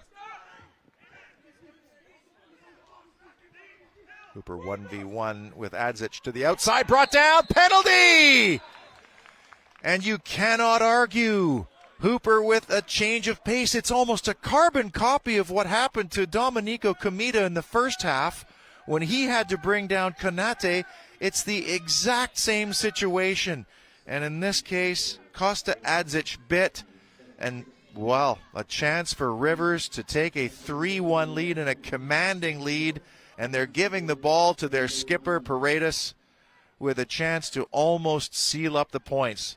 What a remarkable turnaround for the visitors, and we are in minute number 76, and Jan Paredes with a chance to make it 3-1 for Rivers.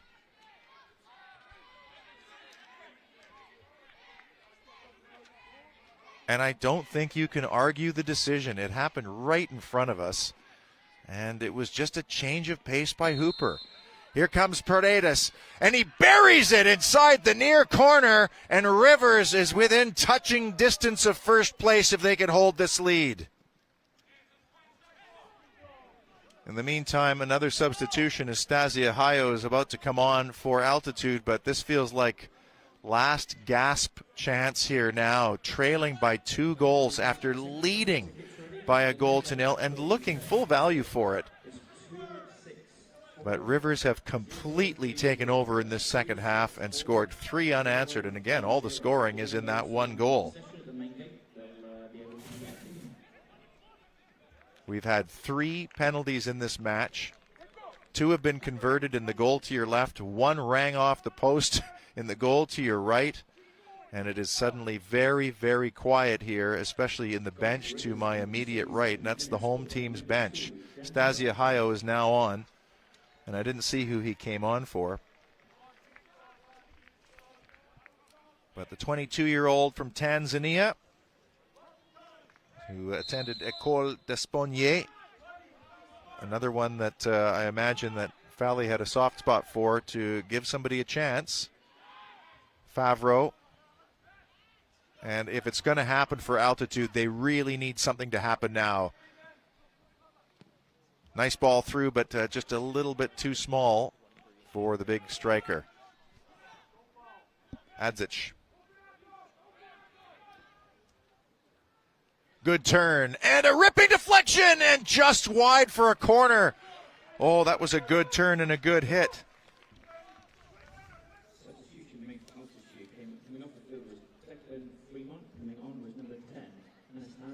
So Declan Fremont was substituted. He just came on.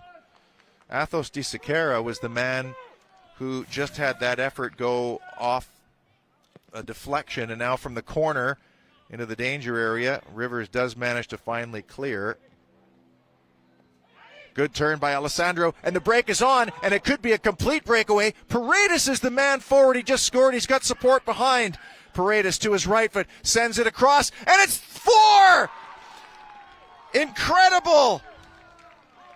Samadine following up the counterattack from a corner at one end, and Altitude is suddenly 4-1 down, having taken the lead with a first half penalty. It has been a stunning second half turnaround for the men from Kamloops.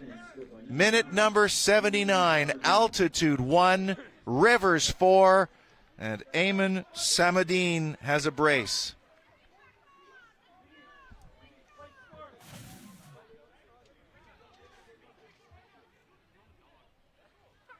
And in the meantime, John Antelov has also made a substitution. It's one he made last week, as Bagveer Sidhu, the Surrey lad, Sullivan Heights grad, on for Rivers. And he's playing in the middle of the park right now. He's hunting down the man on the ball, who also just came on, Stasia Hayo. And Ohio is trying to get to that byline line. Right-footed ball, and that's taken away.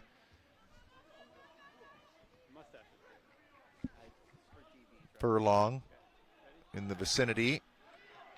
And Jumeau comes off his line. Well, I would love to know what John Anteloff said at halftime. Well, maybe Liam Higgs has an idea. Maybe he overheard what was happening in the dressing room. Liam?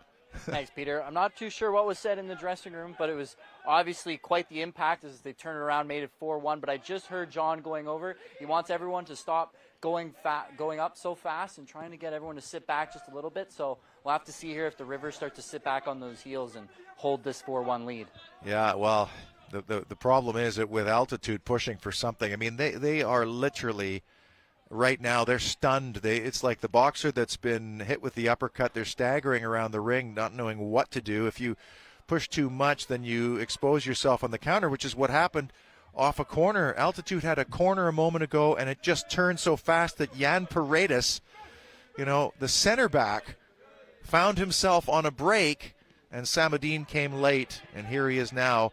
And let's see if they do heed their manager's advice and just calm it down a little bit and just settle this game.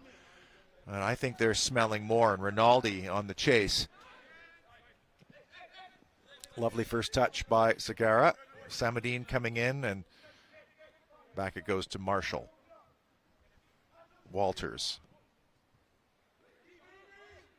Well, we had Falibas on just after the halftime break, and he was very satisfied with how his team plays. Maybe perhaps a little bit fortunate that the substitutions being made here, but maybe perhaps a bit fortunate that the penalty rang off the bar, or at least the post. But I think that Altitude had a very good first half, and they were untroubled for so much of it. But whatever John Anteloff said at halftime, it has turned the fortunes right around. And I just wonder what will happen in the women's game, which Katie Hamilton will have for you about 20 minutes or so after the conclusion of this one on our TELUS featured match, the Women's Division edition. Katie's made the trip from Kamloops because she was at Fan Fest with the BC Lions. So it's back-to-back weekends in Kamloops for Katie. And by the way, if you are a fan of any League One BC team, including Altitude, perhaps you're not able to be here, to be able to make that trip to Warner Field at Hillside Stadium or at MacArthur Island and take a trip to Kamloops and do a road trip and follow your team away from home, I highly, highly recommend it. It was a wonderful trip to Kamloops last week. It's a beautiful drive no matter which way you go. A little slower on the Coquihalla right now, of course, but it's such a nice community with a wonderful downtown, such great weather and topography. And I highly encourage you to follow your team away in League One. That's the most important thing, is to actually be here and support these players live. It's the experience that gives them the experience of learning how to become professionals, and that's what the whole point of this league is. Segara. Campidelli was showing, but looked off.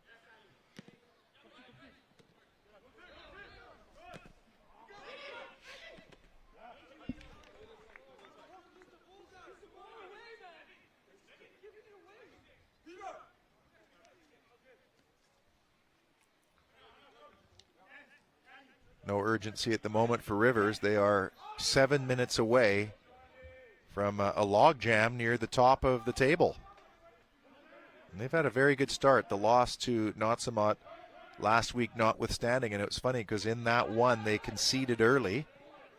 Sadu plays a little back and forth with a man who should be getting a lot of credit for what's been happening here, Marco Favreau. Good player in the middle of the park, just keeps things ticking over, but he shows wide. He stays infield times. He's very, very effective, and it was a really good chance to have a look at him up close 2 weeks in a row and why he's been so effective through his collegiate career. Samadine chasing this down, but that's a good first touch by Adzic.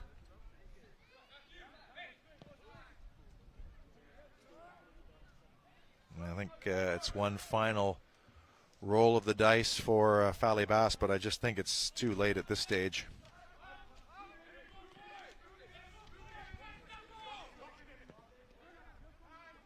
One more substitution yet to come.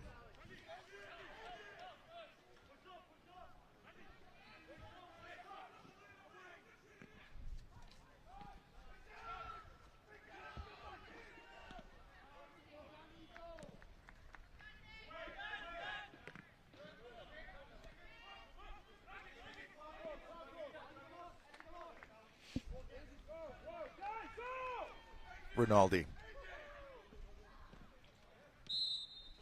And a free kick. Rosenlund has also pushed right up. And credit to John Anteloff. You know, that move of putting Dylan Hooper up front, he's off the park now. Because now it's Mikkel Rosenlund who is joined up front. So Elos is off, and Peter Alexandrakis is coming on for Altitude. It was a tough outing for Elos, who was down on the ground after a couple of hefty collisions. And Alexandrakis now wearing number 26. I think that's it. Favreau standing off this ball.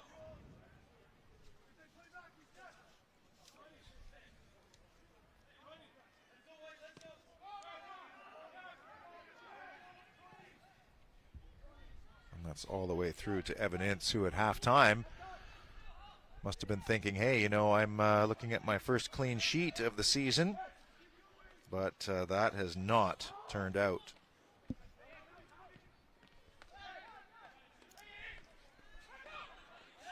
Paredes again stepping forward. Through ball too late, and Sabadin was in an offside position. He's on a hat trick. Furlong. And this is where Altitude is pushing forward, and they have to be very careful they don't get hit for 5 here, as we're into the late stages. 86th minute. Adzic. It's really as much about consolation now. Marshall.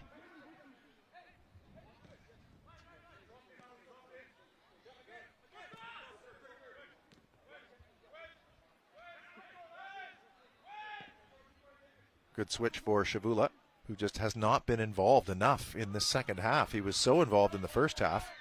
Alexandrakis was running around him, and there's a free kick.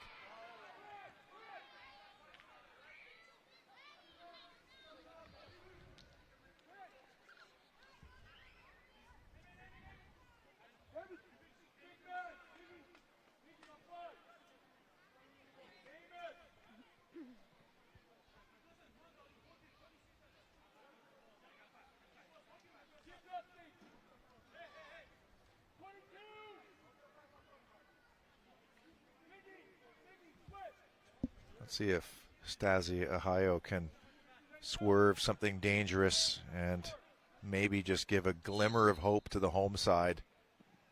High right-footed ball, and it's going to be a corner. Konate was there, as he usually is.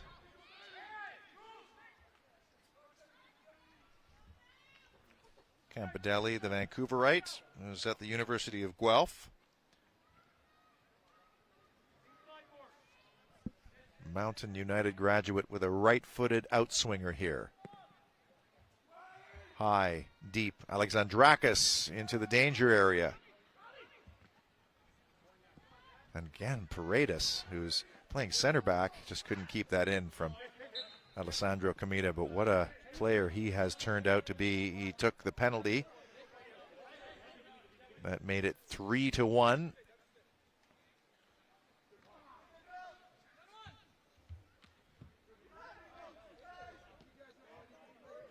Rosenlund.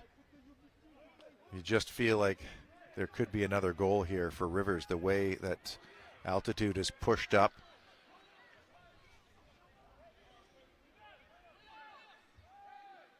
Hearing 3 additional minutes are imminent here at Kinsmen. Rinaldi, who's gone the distance. What a player he's turning out to be. And this is the kind of player that you want to have in the shop window. Jonathan Rinaldi, who hasn't factored necessarily in the scoring, but the 20-year-old can he do this at the next level up? And there's another bunch of players that you could certainly say that about.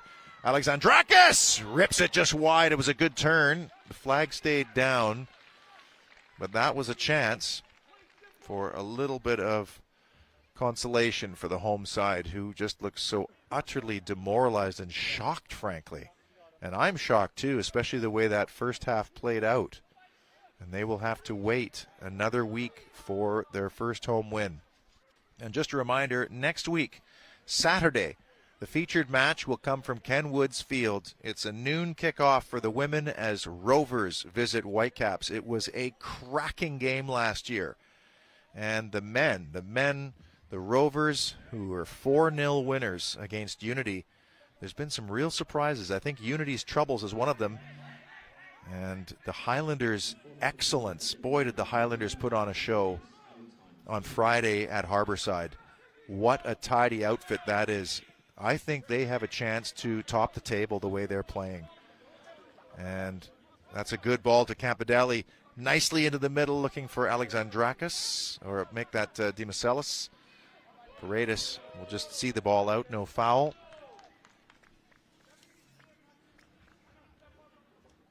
Di Sakara, I beg your pardon. Athos Di Sakara.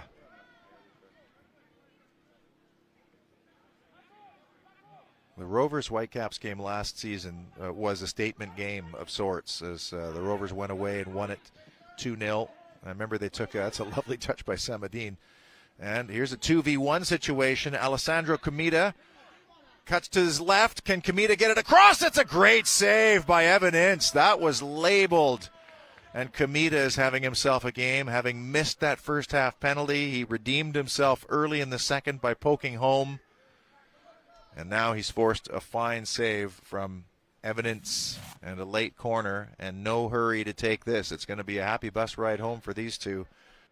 The women's team on deck next. They would love to take the spoils. It's a short corner. We're into second half stoppage time. And what has been an absolutely impressive performance. Campidelli. Aheo. Alexandrakis. Di Sakara.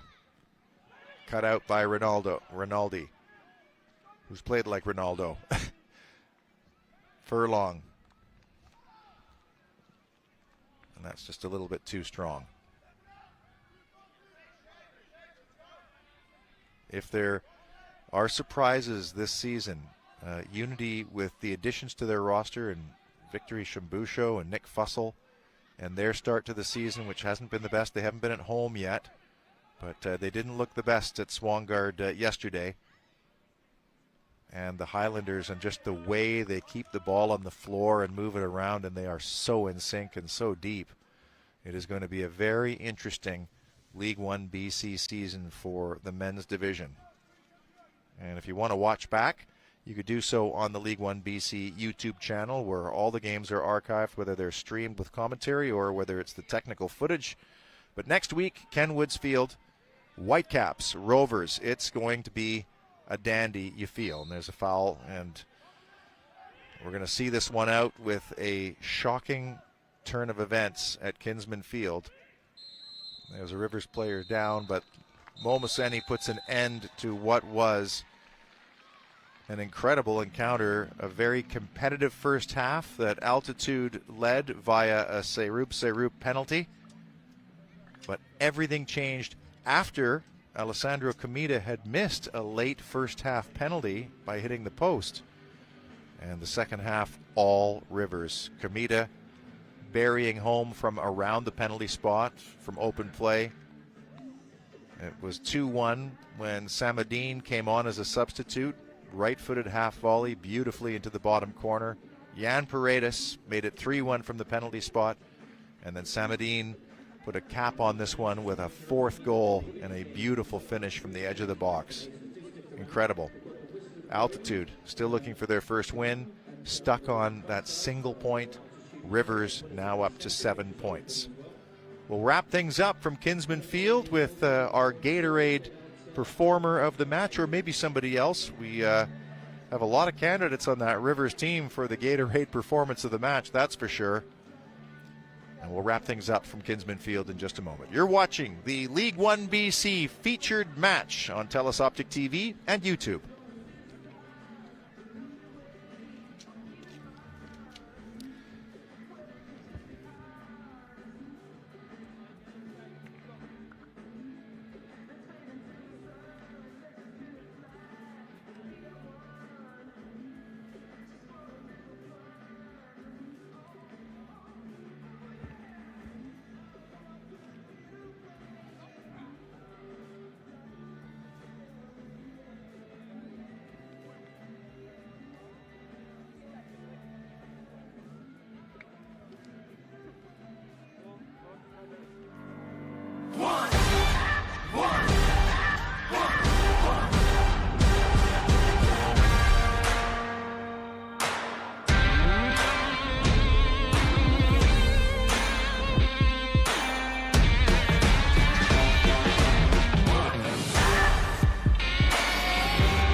League One BC was built to provide opportunity for everyone involved with the game in our province.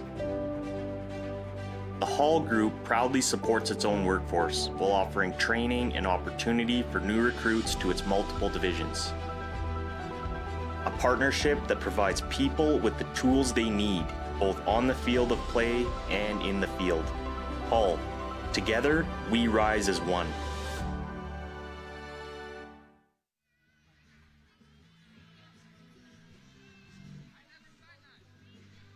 I guess you could almost call him a super sub. With Amen Snowden, obviously double.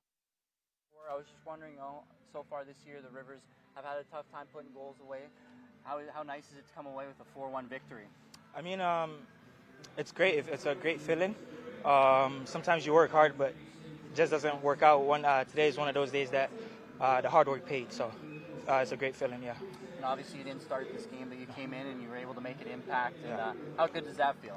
I mean, it's, like I said, sometimes you work hard, but things don't go out how you guys plan it. But Coach wanted to try something different today. That's why I didn't start. But what we can thank God for is the win.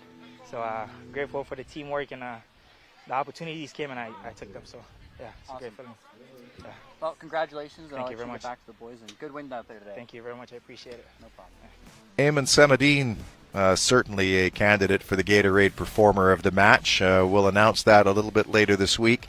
But 2 very critical goals as a second-half substitute and a massive 4-1 win for the visitors, who will certainly have a happy trip back to the interior later on this afternoon. But not first, before cheering on their female counterparts here at Kinsmen Field. And just a reminder that it was Altitude going to Hillside Stadium and winning on opening day by 2-1, and I'm sure the crowd here will hope for the same result.